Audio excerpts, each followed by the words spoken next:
Entretenimento, estilo de vida, negócios, poder, arte e cultura. Bem-vindo ao MTcast, o podcast da plataforma Márcia Travessoni. Bem-vindos ao MTcast, o podcast da Márcia Travessoni, e hoje eu estou recebendo aqui duas visitas queridas, ilustres demais. Meu querido amigo de muito tempo, longa data, o jornalista Mauro Costa. Tudo bom? Márcia, minha querida, tudo bem? Muito um orgulho danado estar participando aqui com você do MTcast. Eu sou um ouvinte, agora participando, né? Que coisa maravilhosa. E a psicóloga Clarissa Leão, diretora do NPC, também está aqui com a gente. Prazer enorme. Sempre colaborando com nossas questões. Que joia. E a gente, cada vez mais, a gente precisa estar orientando as pessoas, esclarecendo pontos ainda obscuros, né, ou inaceitáveis muitas vezes. E a nossa pauta de hoje é sobre o autismo. Estima-se que o Brasil tenha cerca de 2 milhões de autistas, quase 1% da população, segundo o levantamento divulgado em 2012 pelo Centers of Disease Control and Prevention. O autismo foi adicionado à Classificação Internacional de Doenças, o CID, da Organização Mundial de Saúde, apenas em 1993 e no Brasil em dezembro de 2012. Alguns dos direitos dos autistas passaram a ser assegurados pela Lei 12.764, chamada de Política Nacional de Proteção dos Direitos da Pessoa com Transtorno do Espectro Autista.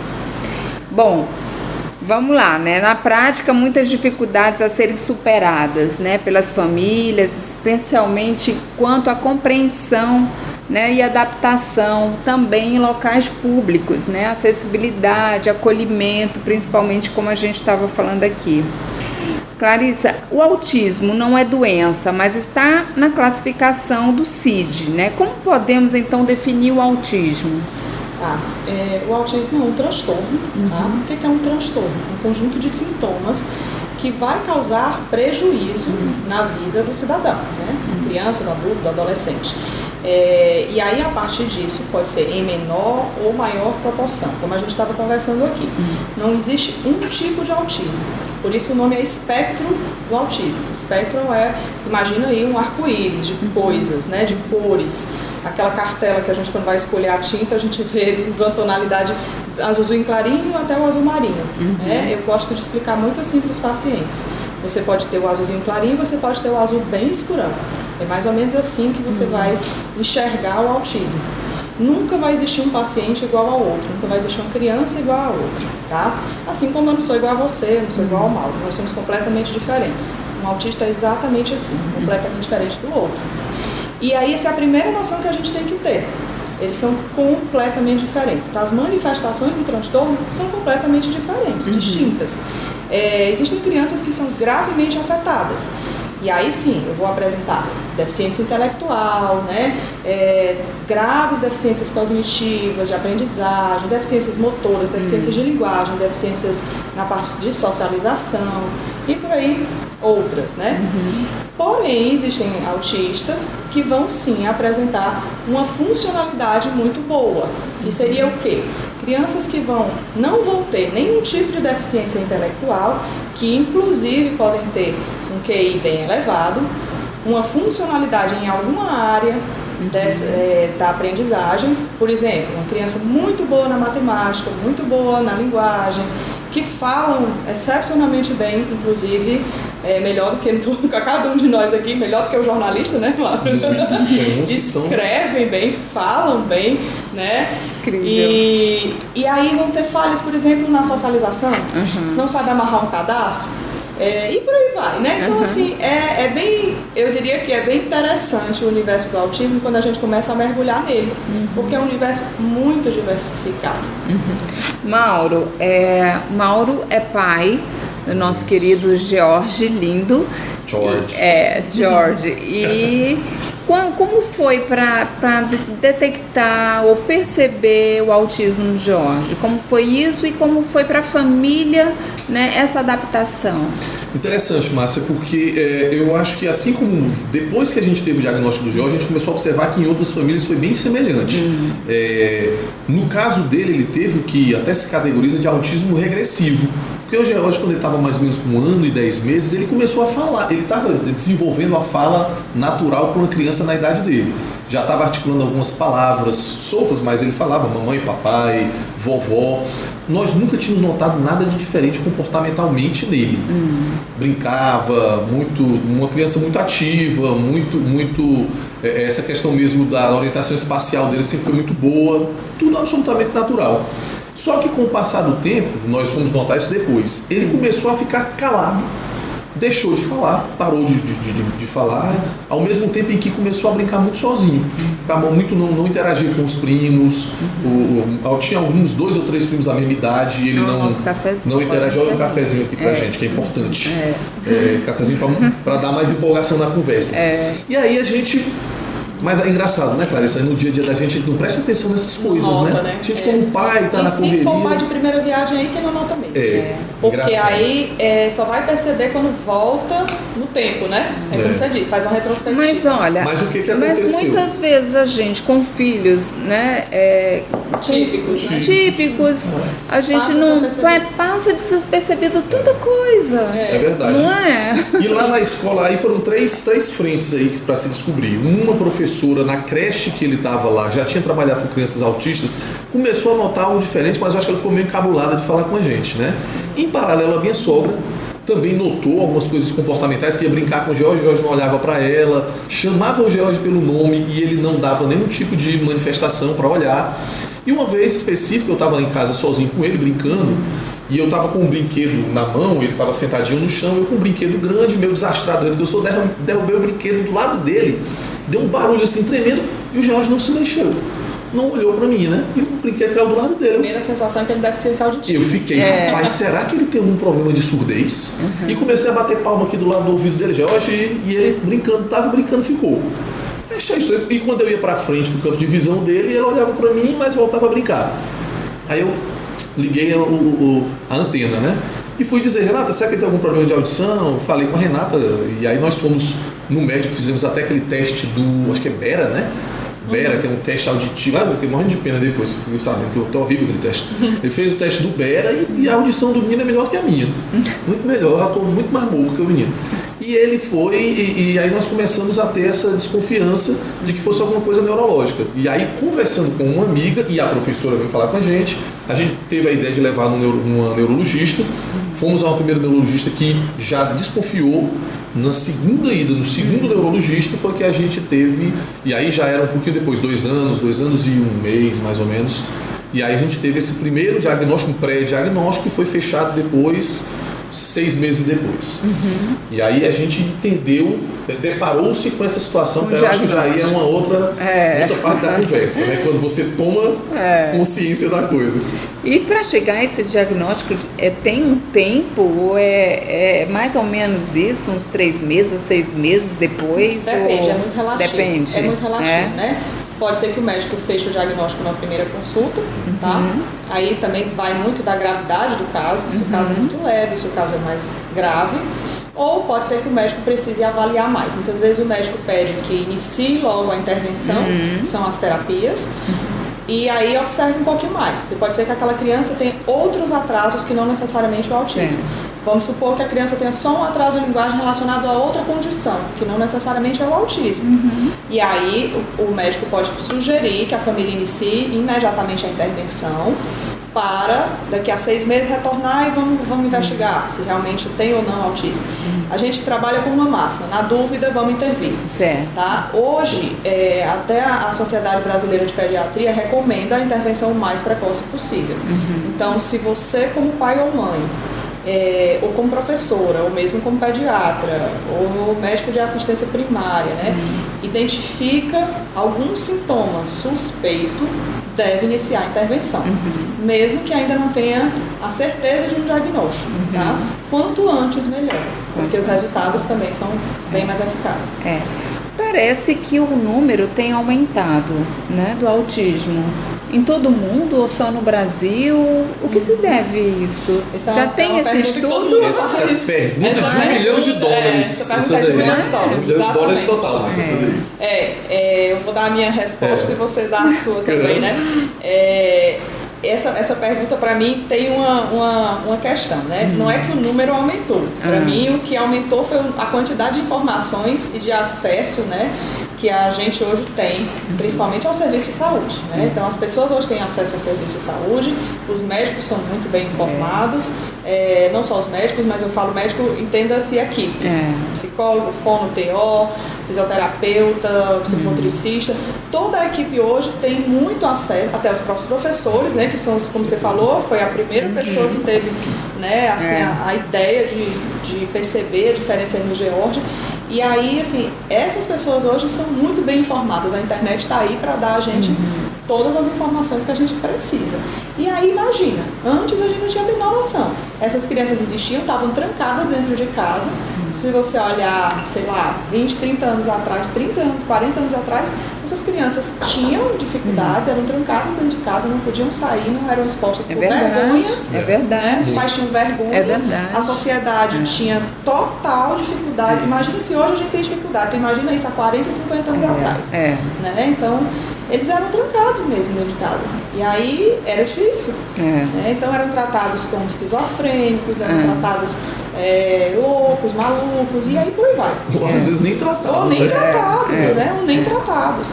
E assim, existia, mas esse diagnóstico com a clareza que tem hoje, você acabou de passar os dados, olha como é recente. Quando esse 93, diagnóstico... 2002, né? Muito leis e tudo, muito recente. Então, não é que o número aumentou, é que a gente teve a informação agora. Né? É de ontem isso. É verdade. Né? E cada vez mais, assim, cada congresso que a gente vai, é que a gente vai dizendo assim, meu Deus do céu, isso é novo, as pessoas estão descobrindo isso agora.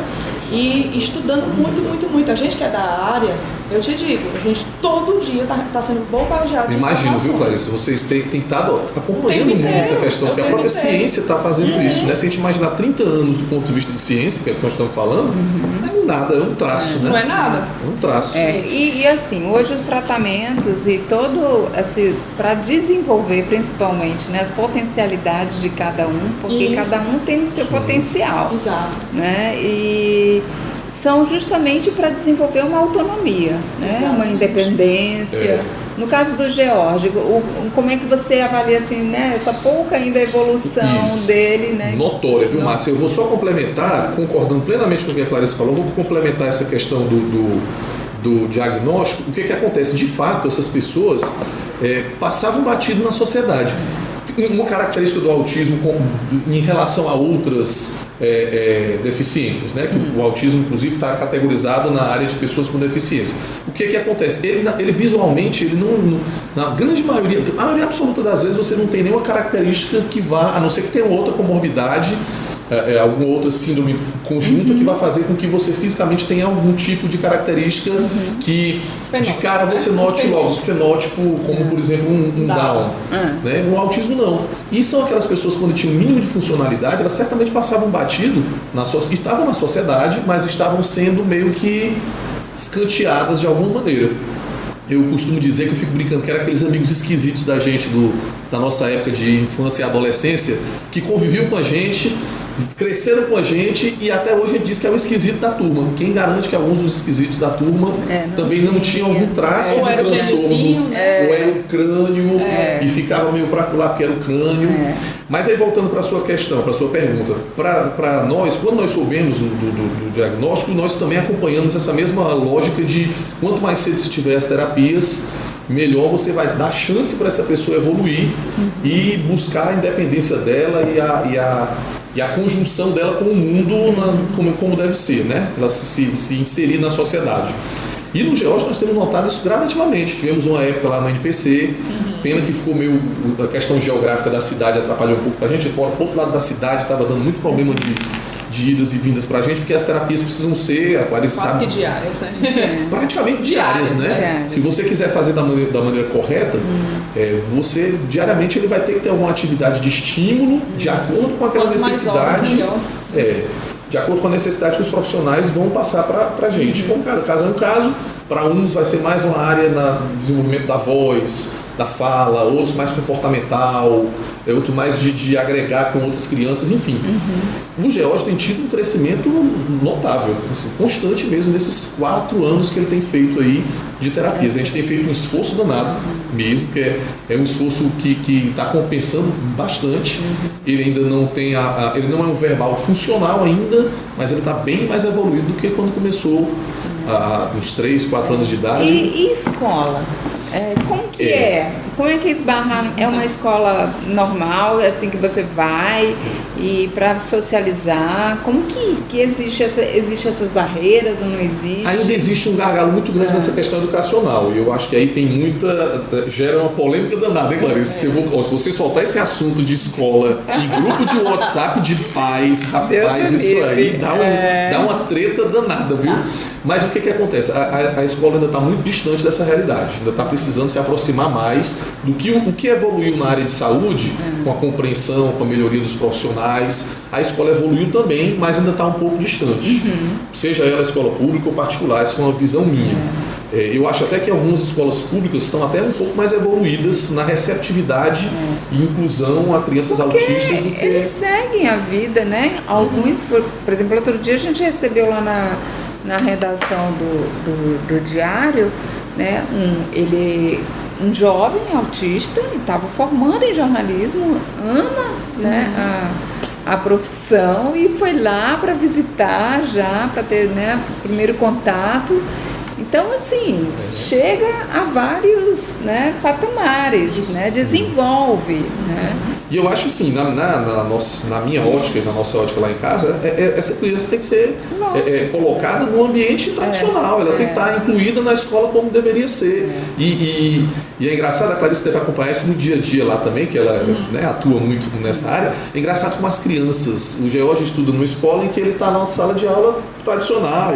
As crianças adoram, tem uma interação assim com ele, de uma naturalidade, como se não tivesse, não tem nada de diferente entre eles. É de uma alegria, de uma naturalidade na hora, inclusive, de brigar, de ter algum conflito por alguma coisa, por algum brinquedo, que é normal, natural. E eu acho que tem que ser assim, nós temos que colocar com que essas pessoas estejam cada vez mais inseridas nos momentos e movimentos tradicionais da vida dela. Daí a importância da gente, daí é um trabalho que tem que fazer com os pais. Nós pais não temos essa vergonha, digamos assim, não sei se a palavra vai ser só vergonha, porque tem muita gente que tem vergonha de sair com os filhos. Se sente, né, trancado, encabulado, não vai para ter uma vida social, não vai a um shopping, não vai a um cinema, não vai a um restaurante, por algum tipo de autocensura, de vergonha. E aí, assim, não só vergonha, mas assim, falta de treino também. Porque isso é muito treino, sabe? Tem muito uma coisa de exercitar. A primeira experiência nem sempre é tão positiva, né, Mauro? A gente já passou uns perrengues. Como com uma criança típica, pequena. Quem tem filho sabe disso. Criança faz confusão no shopping, faz birra, se joga no chão. E se você, por conta disso, recua, nunca mais vou levar esse menino no shopping. Ele vai me passar uma vergonha. Né? Então, enfim, você vai privar seu filho de uma situação que é corriqueira, que é onde você precisa dar limite a ele. Com a criança autista do mesmo jeito, não tem diferença. Claro, eu não estou aqui não estou romantizando a situação. Eu sei que, claro, que algumas crianças com autismo têm graves dificuldades diante das situações de frustração. Mas o que eu quero dizer é que a gente tem que expor a criança gradativamente às situações sociais. Por quê? Se eu me acovardo dizendo que, eu não vou expor porque é muito difícil, porque ele me desafia muito, ele vai me passar vergonha e etc., eu vou estar privando ele também lá no futuro de estar diante de situações desafiadoras, né? Então, claro que é difícil, eu entendo, eu convivo com isso diariamente, eu acompanho esse desafio com as mães e eu sei o grau também. Tem crianças que são bem mais simples e tem crianças que são bem desafiadoras. Bem comprometidas. E aí isso, bem comprometidas. Mas aí eu trago também para as crianças típicas. Tem crianças que são bem fáceis e tem crianças que são bem desafiadoras. Espero que minha mãe não ouça, que senão vai dizer alguma coisa sobre mais, até mais. Então, assim, não é isso que vai nos impedir de treinar as nossas crianças gradativamente. Aí eu falo muito isso, gradativo. Se o meu filho é mais difícil, eu não vou expor a ele no dia que o Iguatemi está lotado de crianças. Então eu não vou levar ele no shopping no dia que o Papai Noel chegou. Né? Então, e vai que ela tem alguma questão auditiva, de sensibilidade auditiva. Então eu vou devagarzinho, eu vou numa situação, né? Mas então, acho que tem uma coisa de treino. Você falou um ponto importantíssimo. Você é membro da Associação Fortaleza da Fortaleza Azul, né? Como é que é a programação durante o ano? Eu acho quem legal, fundou essa associação? A gente entrou, quando nós entramos, a associação já estava com acho que 2 anos já de fundação, né? E a gente entrou participando um pouco curioso mesmo. Fomos instigados e convidados por um casal amigo. E o engraçado é que essa história de comunidades, né? Vai muito pelo que está sendo. Hoje o universo, o mundo está muito girando em torno dessa questão das comunidades, dos interesses comuns. A Associação Fortaleza Azul é uma das associações, hoje já tem outras aqui em Fortaleza, que reúne pais de autistas, famílias autistas, na verdade, a gente fala família como um todo, que tenta de alguma maneira, conjuntamente, falar um pouco mais sobre a causa, levar essas informações, fazer acolhimento a quem está começando essa caminhada agora.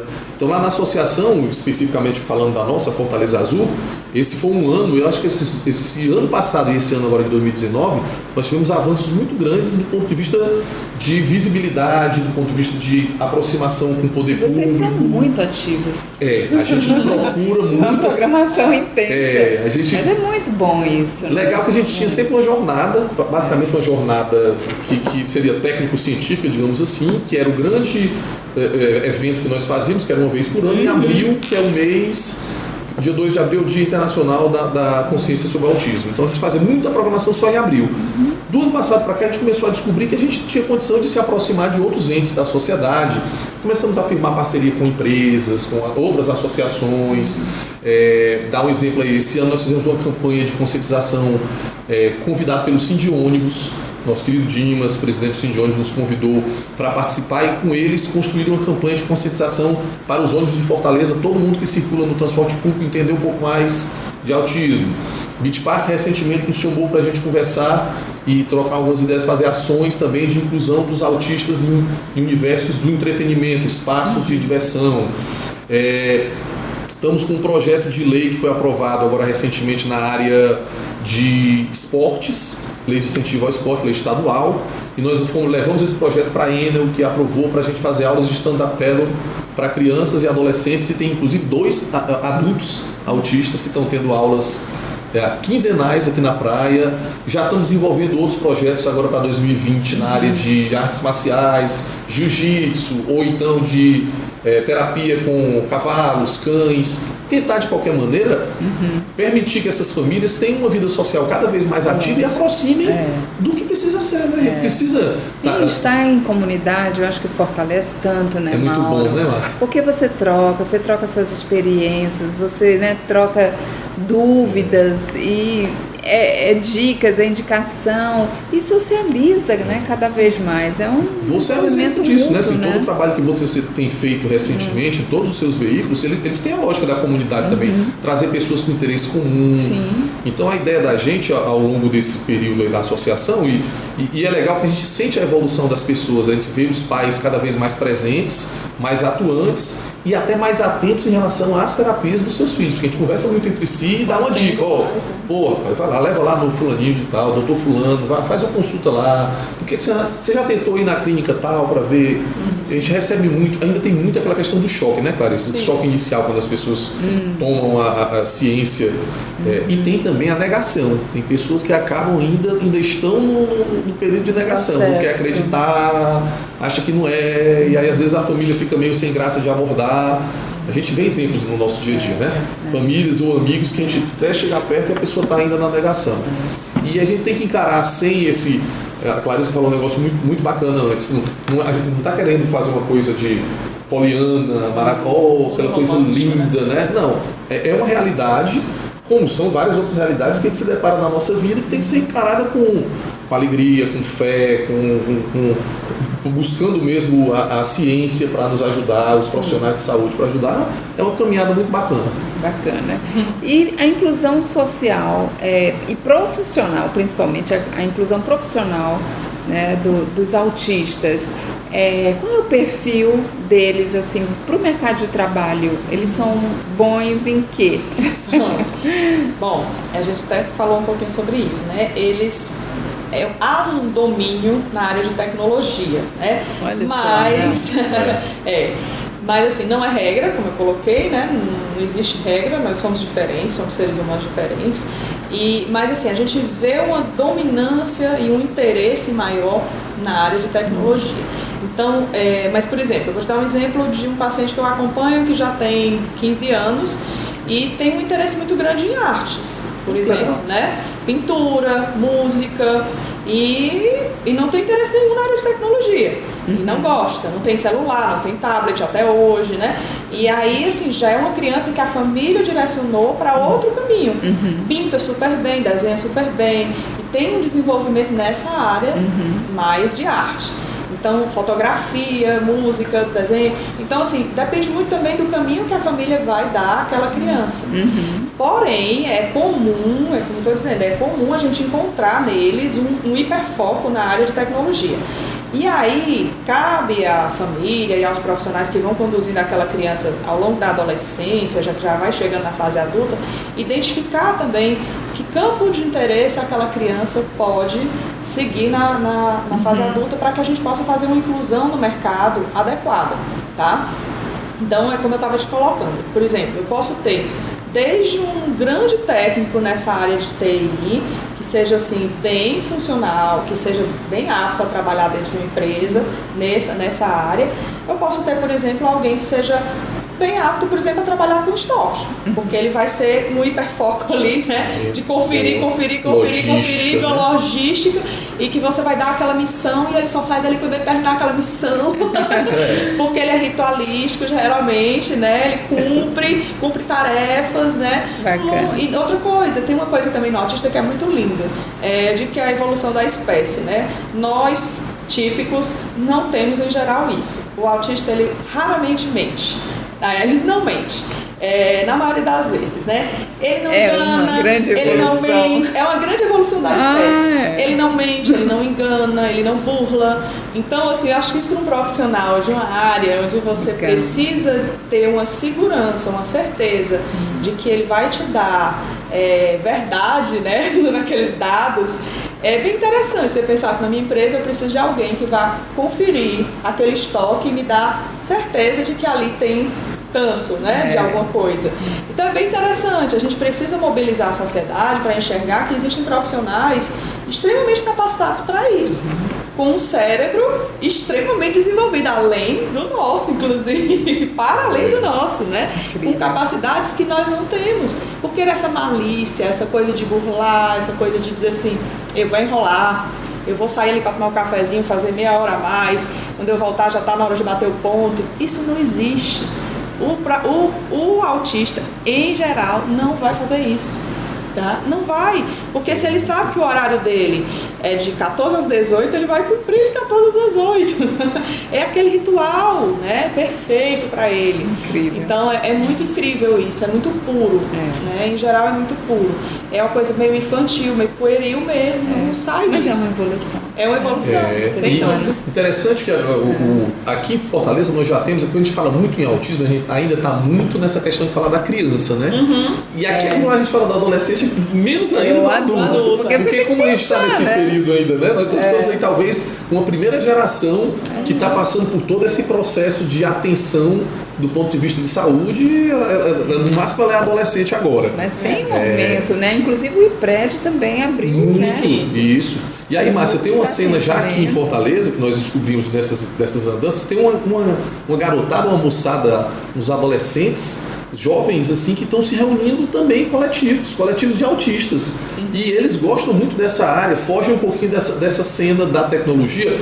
Muitos gostam de arte, são escritores, ou compõem, ou pintam e desenham, são mais voltados para essa área e estão lá com seus cabelos pintados, de azul, de verde, estão conversando entre si, estão socializando, se encontram em shopping para fazer rolê, conversar e bater papo. Então tem esse cenário interessante também, que como o próprio Spectro já diz, né, está saindo até um pouquinho dessa lógica que sempre foi muito voltada para a tecnologia, porque eles são muito ritualistas, como a Clarice falou, então é tudo muito certinho, tudo muito correto. Quadrados, Mas a gente trabalha muito em terapia as saídas sociais, por exemplo, né, estimular as habilidades sociais. Então, quando a gente observa que um paciente chegou na adolescência, ainda muito isolado, ainda fora de um contexto social, uma das missões da terapia nessa fase já é estimular, por exemplo, a parte social.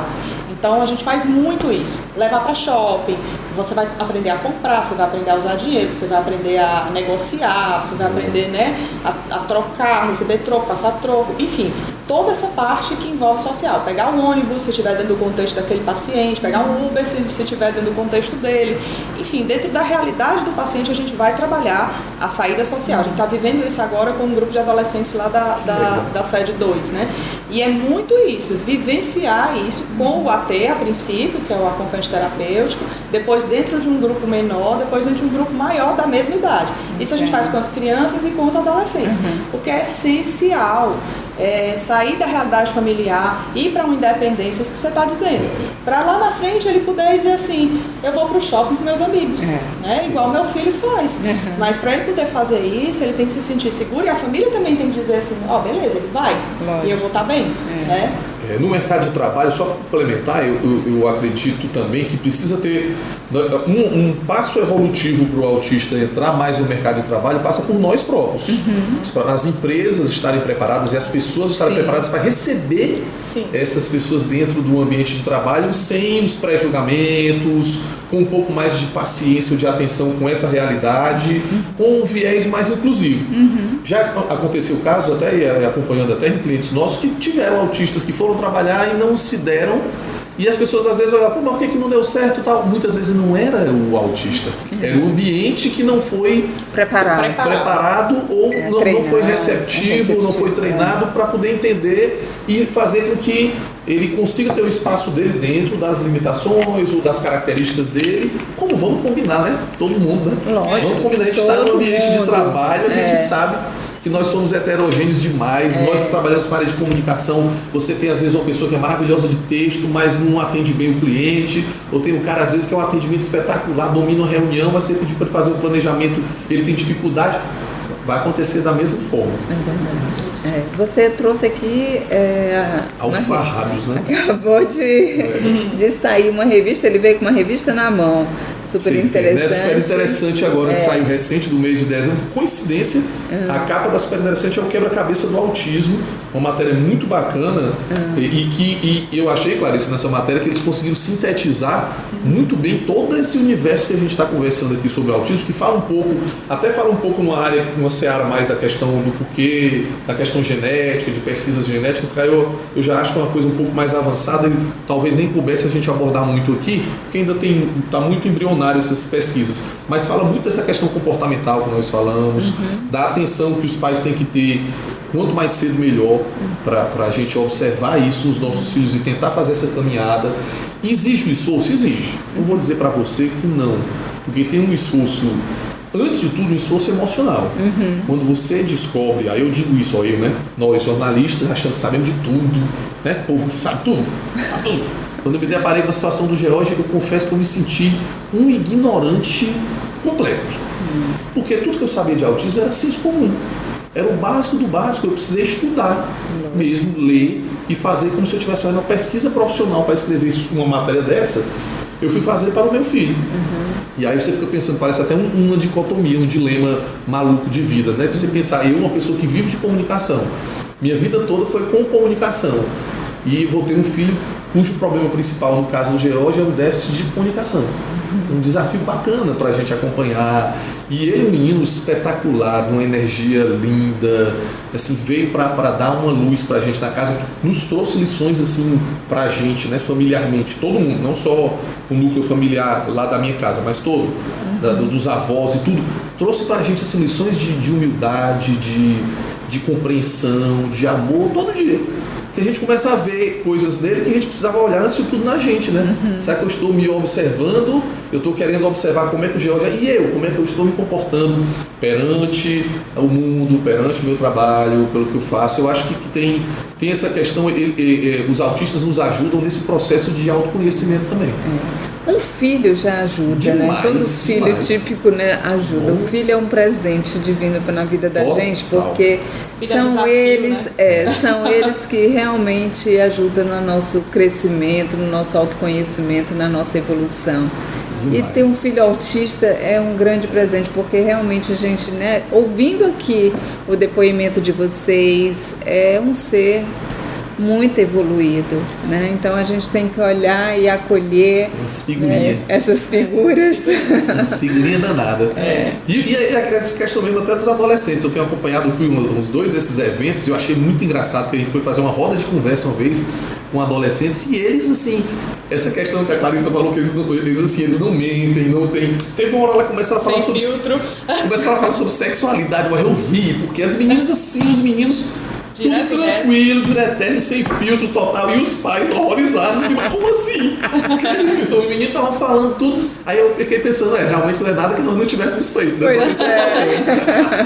Maravilha, olha, quero agradecer demais a participação de vocês no MTCast, no nosso podcast, pra gente realmente aqui colocar voz e reverberar nossas vozes aí pelo mundo, né? Em todos os assuntos e acolhemos de todos com afeto, né, e com amor principalmente. Obrigada, Mauro, obrigada, Clarice. Quero agradecer assim, em nome de todos os profissionais que trabalham com autismo, porque para a gente é sempre assim enorme oportunidade quando alguém abre espaço para que a gente possa falar dos nossos queridos pacientes, né? Sempre muito bom quando alguém abre espaço. E acho que o Mauro compartilha desse sentimento, né? A gente precisa muito disso, né? Que a sociedade possa nos escutar, possa ouvir um pouco mais, possa conhecer um pouco mais. Então, muitíssimo obrigada.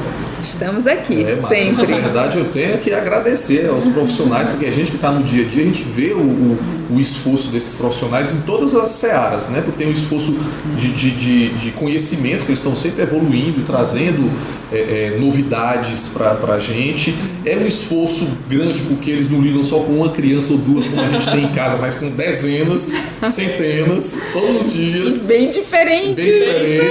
Então fica aqui o nosso registro de gratidão mesmo a todos os profissionais. Se puder acompanhar as redes sociais da nossa associação da Fortaleza Azul no faz.org.br, que é o site. A partir de lá você chega nas redes sociais. Nós estamos sempre gerando conteúdo também, levando informação para as pessoas. E a partir daí vale a pena todo mundo conhecer um pouco mais sobre autismo, entender um pouco mais, porque vira e mexe você vai se deparar com alguma situação profissional, ou social, ou familiar, ou pessoal, que isso vai lhe ajudar tendo informação, que é a melhor coisa que você está fazendo aqui, Márcia. Muito obrigado por você estar levando informação para as pessoas, e certamente muitos dos ouvintes vão terminar e vão ficar, poxa, queria saber um pouco mais, vou entender, será que vou ficar curioso, será que alguém na minha família, eu nunca parei para pensar, vai levar uma mensagem como você tem feito sempre. Você é uma pessoa... Eu quero deixar um convite também. A equipe MT toda. Eu quero deixar um convite. Dia 27 e 28 de março nós vamos trazer à Fortaleza um simpósio. Olha! Que é o nosso 3º simpósio no PC, no Centro de Eventos. E é um simpósio muito grande, que reúne os melhores profissionais do Brasil e agora inclusive profissionais fora do Brasil. E é realmente uma grande oportunidade para quem quer conhecer mais sobre o autismo, e já profissionais da área, pais inclusive, um simpósio que sempre reúne muitas famílias. Acho que o convite está aberto, tá? E aí eu agradeço muito, você está convidadíssimo. Estaremos lá, reverberando todas essas informações. Você com essa sua equipe maravilhosa, Márcia Travessone, sempre uma pessoa que leva informação, leva comunicação positiva, leva coisa boa. E essa tua turma é espetacular, viu, Márcia? Eu lido todo dia com eles. Você tá aí com a galera no backstage aí, formidável. Beijo pros meninos todos. Gratidão também a vocês dois, grandes parceiros aqui nossos da Márcia Travessone. E até o próximo encontro. Um beijo grande para você. Estamos presentes em todas as redes sociais. Inscreva-se e siga.